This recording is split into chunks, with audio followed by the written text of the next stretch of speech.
hơi được nên lằng họ lằng mệt quê rồi to lằng này hơi được tệ mười bông lụa khác kiểu mới bông nó tầm rơi có người mới bông còn ní nạiนี่ก็มันกันต่อกันต้องทะเลาะไปเท่ามาต้องแรงหน่อยนึงปะไอ้เจอทั้งเรื่องกันนางลูกหมอไหนเน่เน่เน่เราเน่เน่ก็ยาหน่อยพันไม่หน่อยเน่เน่เขาเตะนับได้ง่ายกว่าเมื่อคนเขารึกหน้าหมอจะหมอจ่อเน่ที่หลังอ่ะเน่ไหนอยากเป็นครูเขาว่าอะไร ก็ดึงมือดาวเลย หน้าเลย ดาวเพื่อน วันนี้จะหมอยthì khẳng ngạc của đông mười này mừng rồi thì bị ổ mười phòng chẳng không người chẳng nói được khá nè mọ nè ai tấm không ơi bằng luôn à mong cái em là cái thật bền rồi mà nó còn về rồi này vô này mà nhà pa chứ ạ cái con ta tầng nguồn ta nó có người ê qua chứ cha nó nhảm bỏ trên này nè ô nó chặt ta hà bò dạ đâu toàm dạ toàm phần này nào phải nào phát Việt Nam có đi cái thổ thông cái không ta chết là cái nào bên đấy nhà vậy chắc cắn tim mình đó cây cứ mang cạn mà nèo phải và dòng người thì mà chợว่าไม่ถึงตั้งแต่ละไอ้คนนึง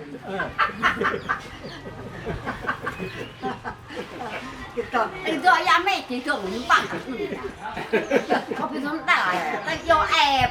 หน่วยถึงเขาเป็นจุดแต่ชอบเนี่ยกันก็ว่าไม่ถึง เดี๋ยวจะเอ้ยต้องอะไร tao có hôn mình cho giờ nạ là cái trò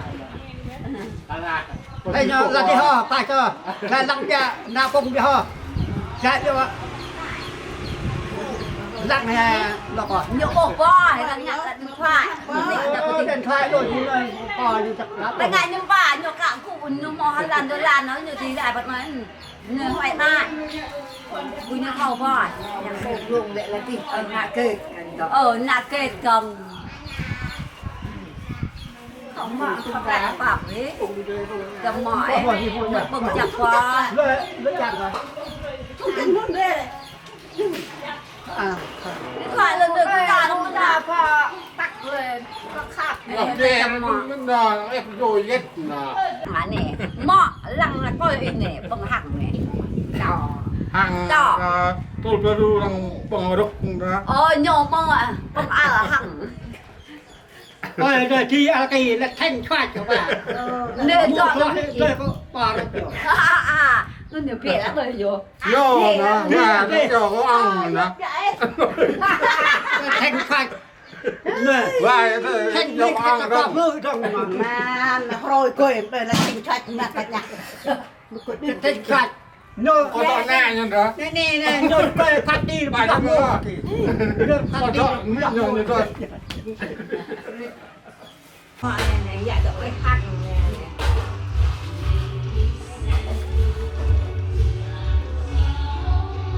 đi thảo làm dạy cái khăn nè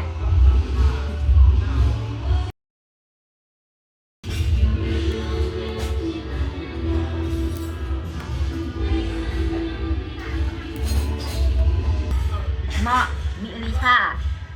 nè dạy được cái khăn nè không cụ đi vôแต่พลาดหมอเปียตั้งมันปาหมอตัวเมื่อเลยเกาะเลยเจ๊น้ำมาเปียน้ำมาไม่เนาะพอช่วยกระฉากพอช่วยไปหลับ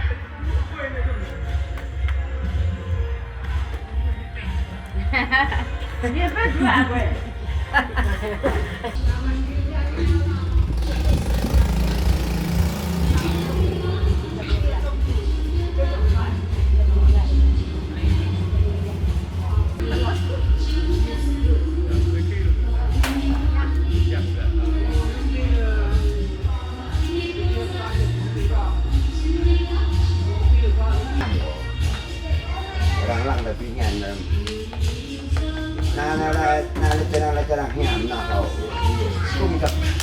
nhiếp về rồi 56 thì giờ là chắc có khải vào vậy tình người của người như 54 cái này là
Cảm tạ Chúa đã ban cho con ngàn ngày vui một mái gia đình, cho con an bình nhờ tay cha mẹ. Ra sao dòng sữa thơm từ vành môi, ngọt ngào từng bữa cơm lành tràn vui, nước mắt mồ hôi những ngày tháng trôi. Thương con nắng mưa dại dầu, đẹp màu ân nghĩa biển sâu.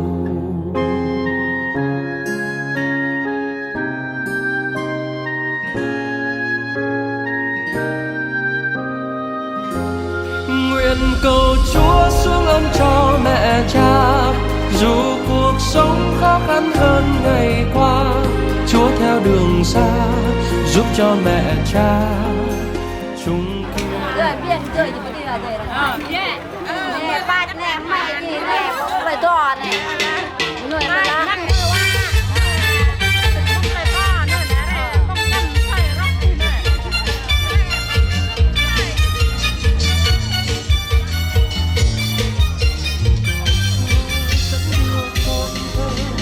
Dạy lòng con đến đáp ân tình, luôn yêu gia đình và thương cha mẹ.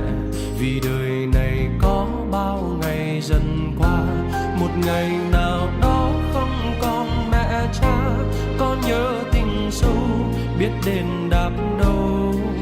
Sinh cho những ai còn cha mẹ,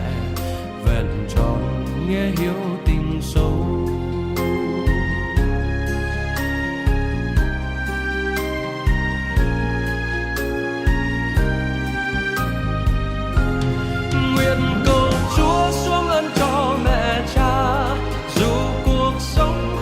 Hơn ngày qua, Chúa theo đường xa giúp cho mẹ cha chung kiên niềm tin thiết tha.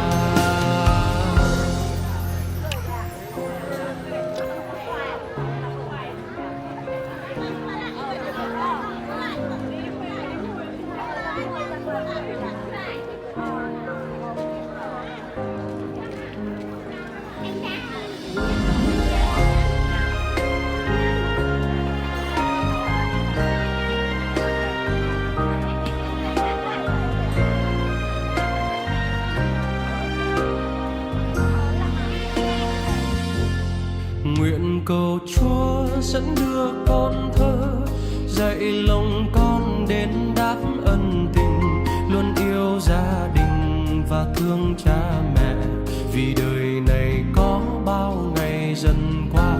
một ngày nào đó không còn mẹ cha, con nhớ tình sâu biết đền đáp đâu. Sinh cho những ai còn cha mẹ, vẹn tròn nghĩa hiếu tình sâu.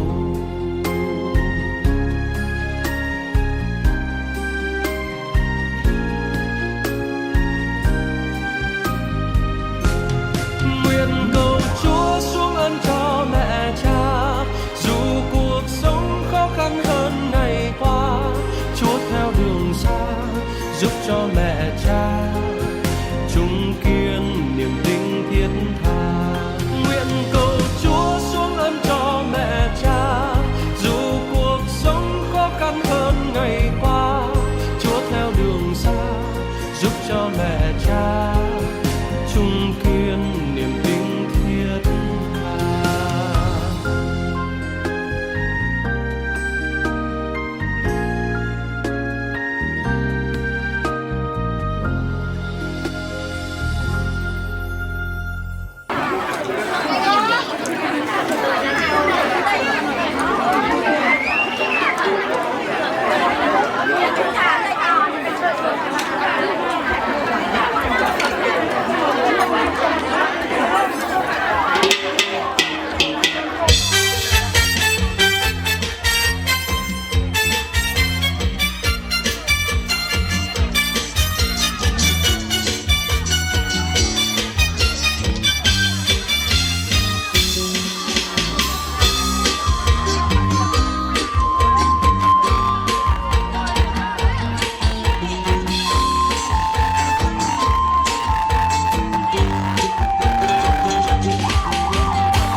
Sẽ vất tân câu cờ dạ mi đại diện cả sang nọ và cái đi nạp cái nơi này chẳng nhặt la tổ chung và đi bị bằng mệt nòng dòng tới mò đại rơi bước sang đàng hoa lên nôn cặp năng chẳng ngồi thầm bít bằng họa thầm bít bởi dạng tầng này sẽ vất câu cả tua cái đi nạp bậc nơi này.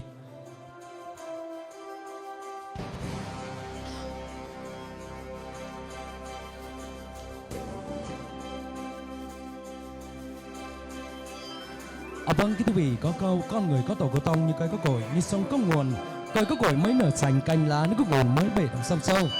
Gia đình của anh chị Bách và Man có được ngày hôm nay chính là nhờ Tam Sân Thành này mới có. Vâng kính thưa quý vị, anh chị đã chọn cho mình một nhà hàng cúng lễ của chúng tôi để thực hiện nghi lễ báo hiếu cho buổi trường ngày hôm nay. Vâng kính thưa quý vị, để đáp lại tình cảm của quý vị về đây và dùng một món cơm thân mật lễ báo hiếu của gia đình nhà anh Bách và chị Man trong buổi trưa ngày hôm nay. Thay mặt cho người thực hiện chương trình xin được tuyên bố buổi lễ báo hiếu sẽ được phép bắt đầu. Và ngay sẽ phút ở đây để đáp lại tình cảm của quý vị về đây với gia đình. Một lần nữa xin được mời Minh Hành sẽ có lời phát biểu tri ân toàn thể quý vị và các bạn đang có mặt tại sánh tiệc trong buổi trưa ngày hôm nay. Sẽ bắt câu cờ Minh Hành chẳng hiệp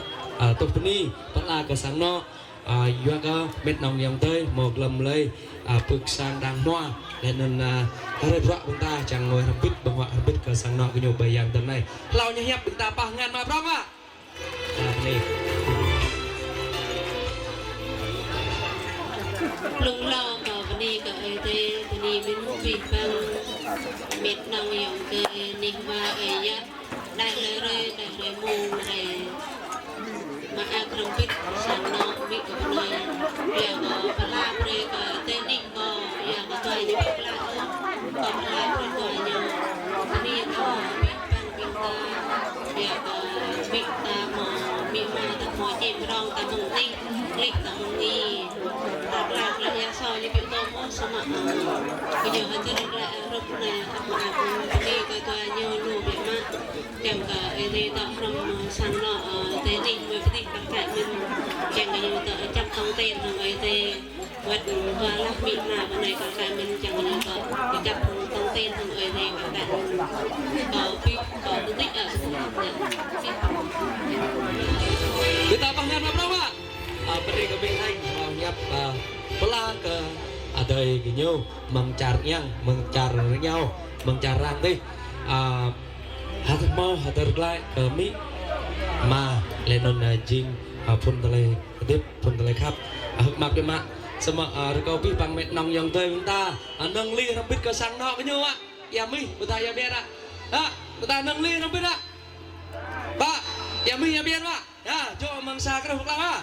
xa thua lo yo vâng xin chúc mừng cho đại gia đình cho buổi trưa ngày hôm nay thay mặt cho trung tâm dịch vụ tiệc cưới Phước Lễ và anh em ban nhạc Zoda của tôi xin chúc cho tất cả quý vị an khang thịnh vượng và hy vọng một món ăn từ nhà hàng nước họng Phước Lễ của chúng tôi sẽ mang lại một khẩu vị Bắc Trung Nam. Vâng quý vị, vậy là buổi lễ ra mắt của đại gia đình diễn ra thành công tốt đẹp. Sau bữa tân chúng ta chẳng mô trăm khả năm mình lại lại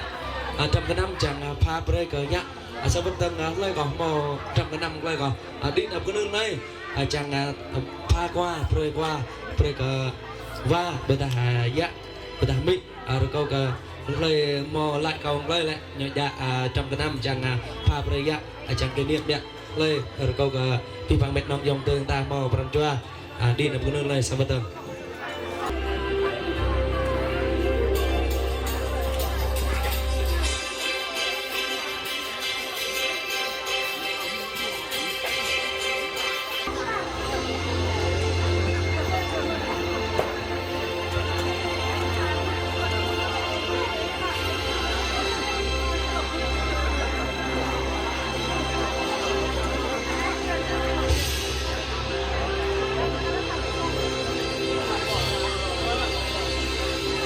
Người ta hất bát không biết ta bỏ ngàn sao có đơn ạ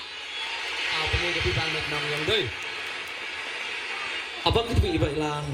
buổi lễ ra mắt của đại gia đình diễn ra thành công tốt đẹp. Thay mặt cho người thực hiện chương trình xin chúc toàn thể quý vị và các bạn đã có mặt tại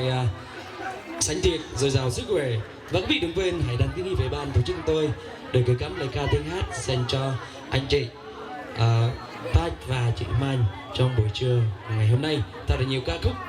Vâng quý vị, vậy là chương trình 1 của chúng ta dành cho đại gia đình diễn ra thành công tốt đẹp. Và đến với chương mục 2, ở trong chương trình nào hội nghị nào không thể thiếu một món ăn tinh thần. Đó là chương trình hát nghe do anh em ban nhạc du đàn của tôi thực hiện. Mong quý vị và các bạn hãy đăng ký về ban tổ chức của tôi. Vâng quý vị, một nam ca sĩ sẽ đại diện cho tôi, vì ngay lúc này tôi đang đau học có rõ đọc cái thảo to lên nâng câu câu cả ở tơi toa lên nâng chẳng bắt la cả câu chẳng to mà akan biết cả sáng nọ sao vậy tầng câu cái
chia đôi mà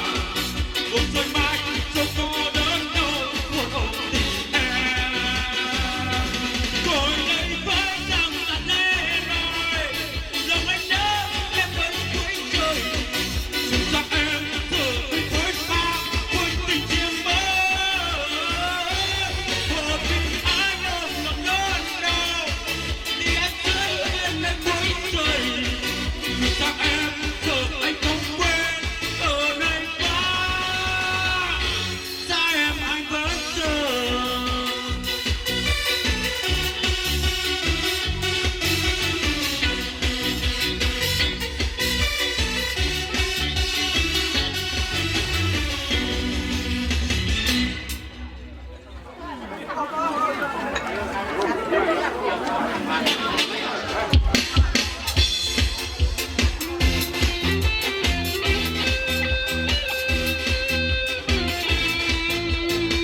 người yêu.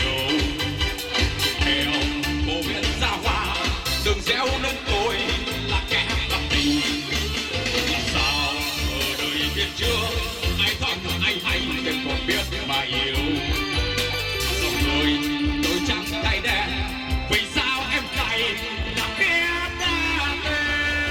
ha. Giống như con chim thân đào vào cho vui thấy ra, giống như con ốc vàng biết yêu tình anh còn ngọt. Nàng ở đâu chỉ là vô cùng thôi, nàng ở đâu dù còn qua đất đai. Quay về đi em ơi, em đã sai hay làm lại từ đầu. Anh vẫn thương vẫn yêu em mãi, dù cho em đã thở dài con nữa. Giống như con thiên thân đào vào cho vui thế gian, giống như con đồng vàng biết yêu tình ai vẫn còn. Nàng ở đâu chỉ là vô chủ thôi, nàng ở đâu dù còn qua đất cay. Quay về đi em ơi, em đã sai hay làm lại từ đầu. Anh vẫn thương vẫn yêu em mãi, dù cho em đã gặp ai con nữa.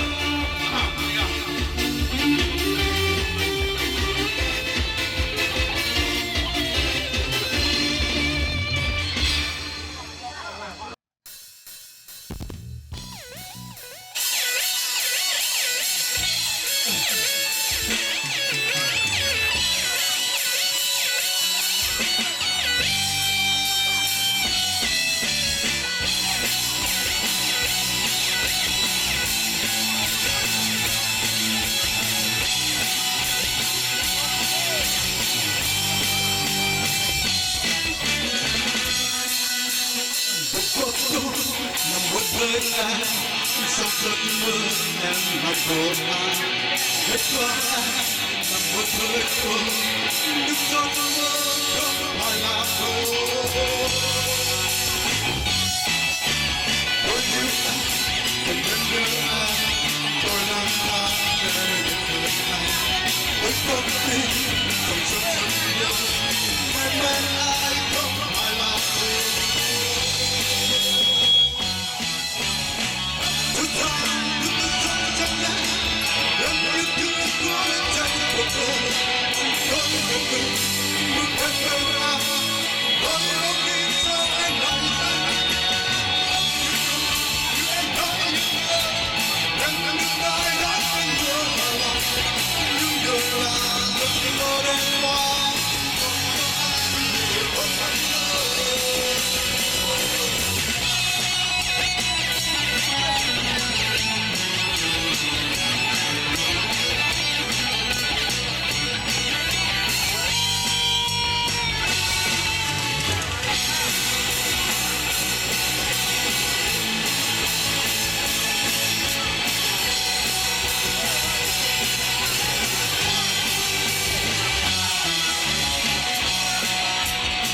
Cuộc sống là một hơi ấm, trong giấc mơ em là của ai. Vượt qua em là một hơi mơ, nhưng giấc mơ không phải là tôi. Tôi yêu em, tôi vẫn nhớ em, tôi lang thang để được gần em. Tôi không tin rằng trong giấc mơ em bên ai không phải là tôi. Em yêu cho những điều thật trong đêm, em yêu thương có lên chân cuộc đời. Tôi một mình một ngày mơ nào, tôi không tin rằng em lại cần em. Yêu thương em nói yêu thương, em được nói đã không nỡ vào lòng. Những được là những mơ đẹp quá, không cho em một hôn bạn nữa. Em là ai mà cứ mãi yêu tôi, tôi là ai mà cứ mãi yêu em. Em là ai mà cứ mãi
đêm về cha ôm chúng con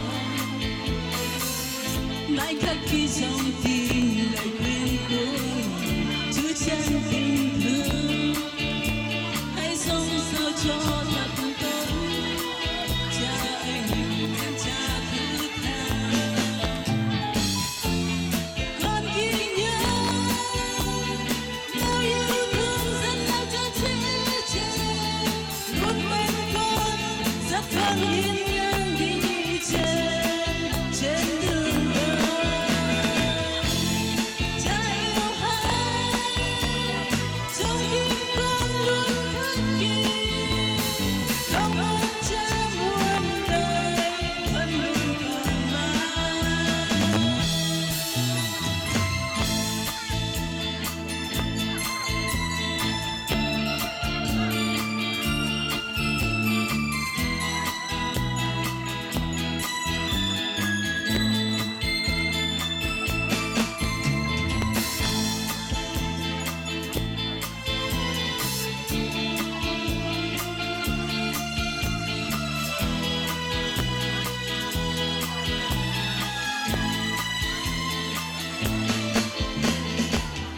Giữa những năm xa xưa giờ cha đã già với bao sầu lo nhớ đến năm xưa còn bé bên đêm về cha ôm chúng con mãi khắc ghi trong tim lời khuyên của Chúa chân tình thương hãy sống sao cho thật tốt không chờ đợi ai chê trách ta tiếng nói cha yêu thương giờ đây vẫn khắc sâu lòng con muốn đến ôm hôn và thốt lên cha ơi xin cha thứ tha con ghi nhớ bao giờ nào cha luôn trôi trên luôn bên con rất thơm hiên ngang đi trên đường cha yêu hai trong tim con luôn khắc ghi công ơn cha muôn đời vẫn luôn còn mãi. Sẽ còn có những tháng cùng với cha không lo con thắc mắc nhưng cha luôn tin vào con dẫu hình hồn chúng ta rời qua dẫu hình hồn người nhắn lời Chúa cha ơi con là con dẫu cha đi trong lòng con dẫu hình hồn chúng ta rời qua.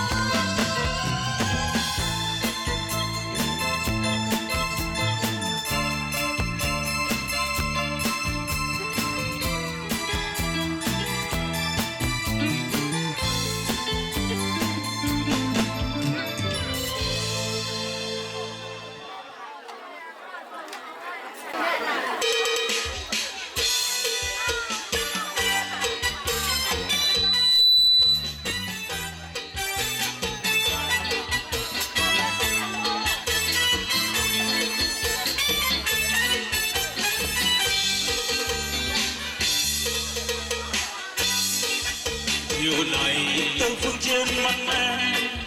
vẫn dừng về thằng ngất trên một lối. Chiều này tôi phương trên mặt em vẫn dừng về nhớ tâm hồn nhớ tình yêu. Khi là đàn chim én bay đang chờ trên làng ngàn lá thắm tươi muôn màu. Khi là bao phút xa đã đi qua lần gần chân những như phút ban đầu.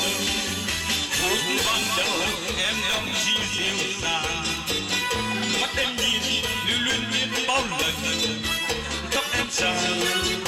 yêu liền trái tim anh. Đôi bàn tên em thì nắng chưa nhận ngày xuân, trở về Paris anh nghe những giang sầu. Từ ngày xa em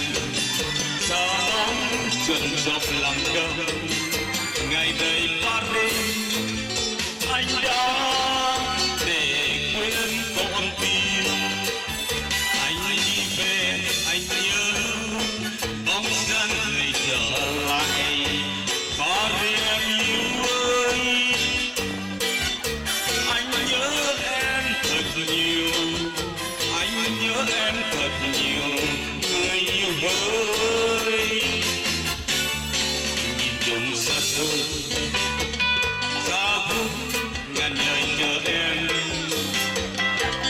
ngày ngày Paris anh đã để quên con tim.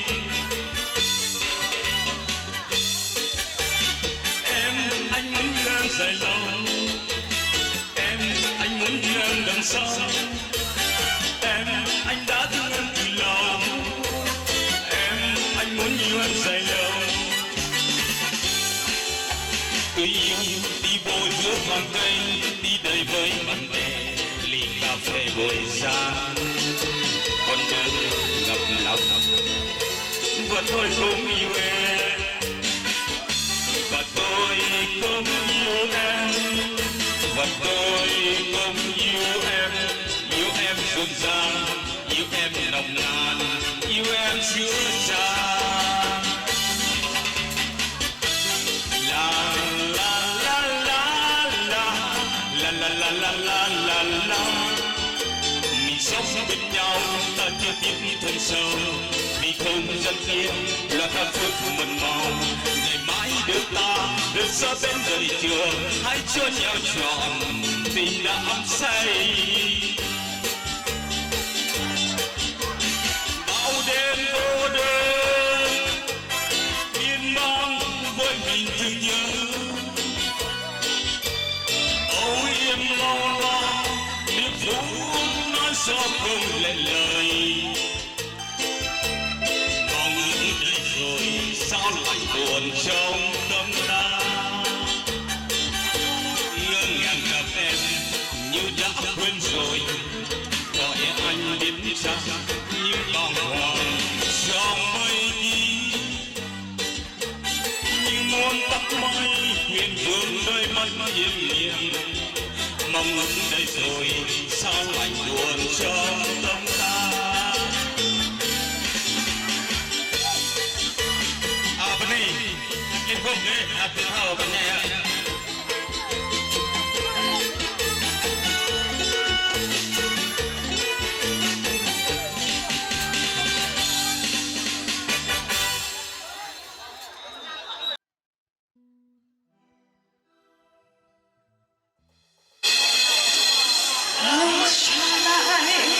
Tình yêu năm nào những nụ cười ánh mắt anh trao, hãy trả lại tình yêu ban đầu, quên đi hết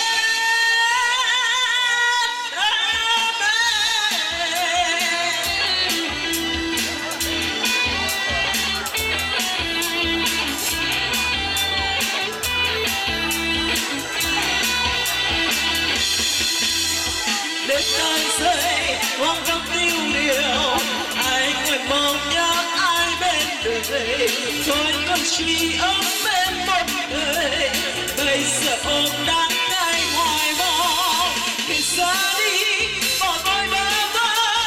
ôm tim đau nhớ ai khốn vui. Tình yêu ơi giờ sắp quá xa,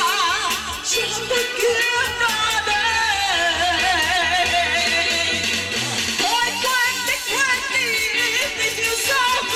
Cho nhau là sao,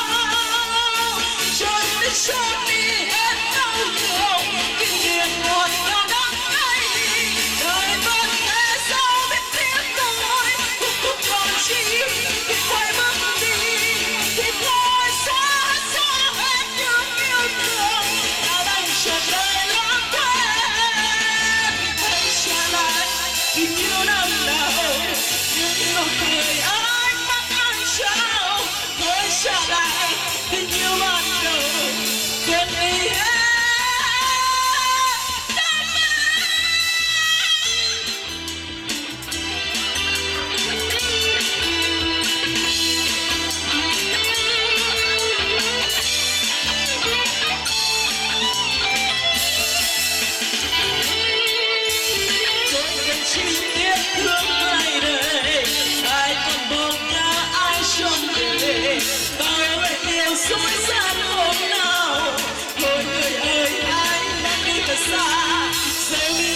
trời vơi ôm trong tim sao ai còn phải làm gì khi tình yêu xôn xao trong đôi kiếp đó đây thôi quên đi tình yêu sao hứa cho nhau ngày sau cho đi hết đau nhiều kinh nghiệm còn nhau đắng cay đời vẫn là sao biết tiếng tôi không còn chi phải mất đi thì tôi sẽ hết thương yêu thương ta đang chờ đợi lắm quên hãy trả lại tình yêu năm nào những nụ cười anh đã tới trao hãy trả lại tình yêu ban đầu quên đi hết.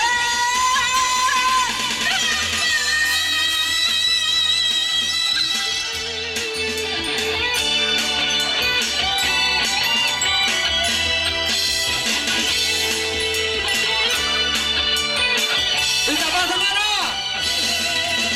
Vâng, xin cảm ơn và chúc mừng nữ ca sĩ Hiên đến từ Playchuet chúng ta với một ca khúc của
dòng sông mang tên Babylon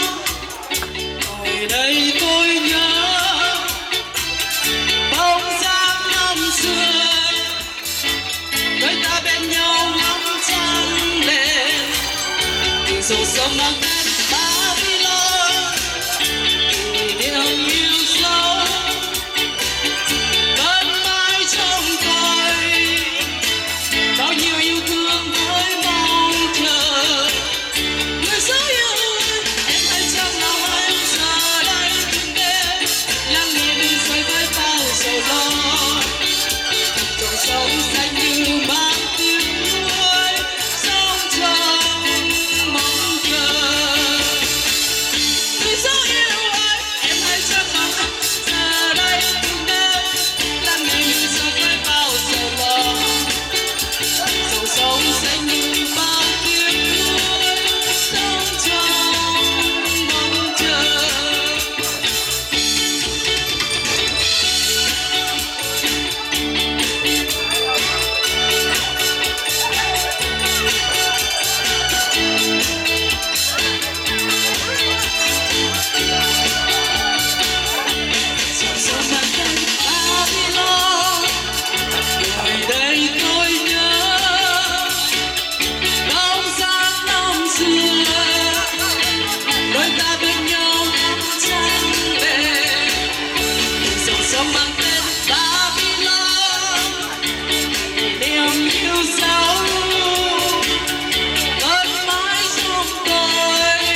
sống mang tên Babylon.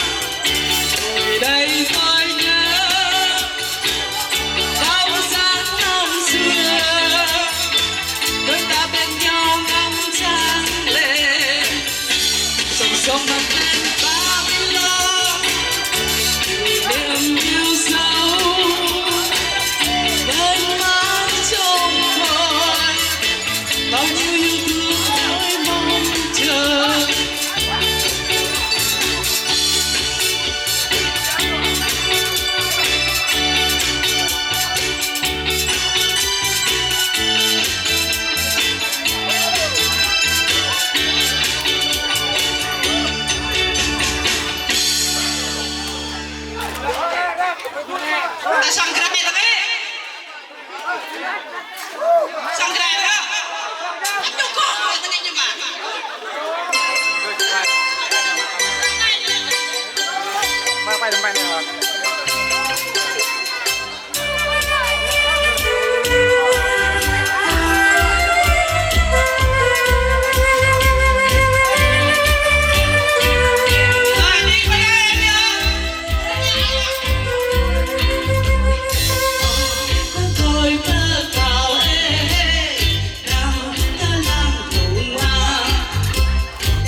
Bên đi mê nát một bà từ về lại đó hành trình sâu sâu chấm ạ với một sáng tác của ca nhạc sĩ Hòa Phi Hưng rất là tuyệt vời với một ca khúc thứ hai dòng sông Babylon nhạc ngoại lời Việt. Sẽ bắt thân con câu dòng hong đi là buôn đây chẳng đọc sâu sâu biết cả sáng nọ chân cái dòng hong đó câu cả vakil di yal sagrong dia gini mereka sana asapatan kau ka hong di na ke nơi chẳng atau sosok lebih ke sana.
Come on.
huy có bị rô lan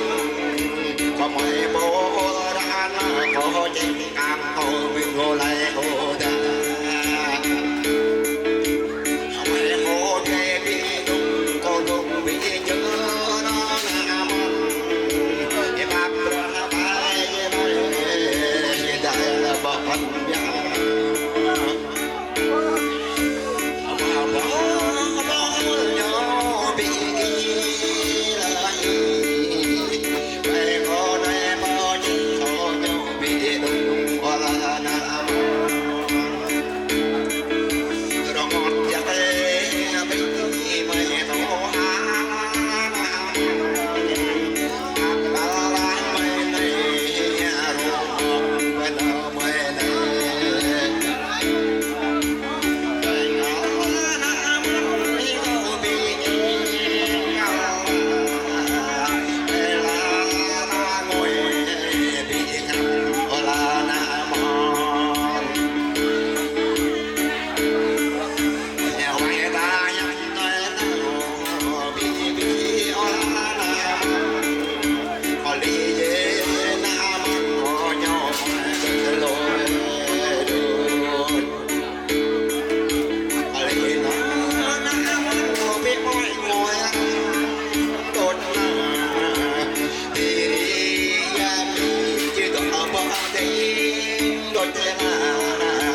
hôm nay vừa về đi lên đây là tôi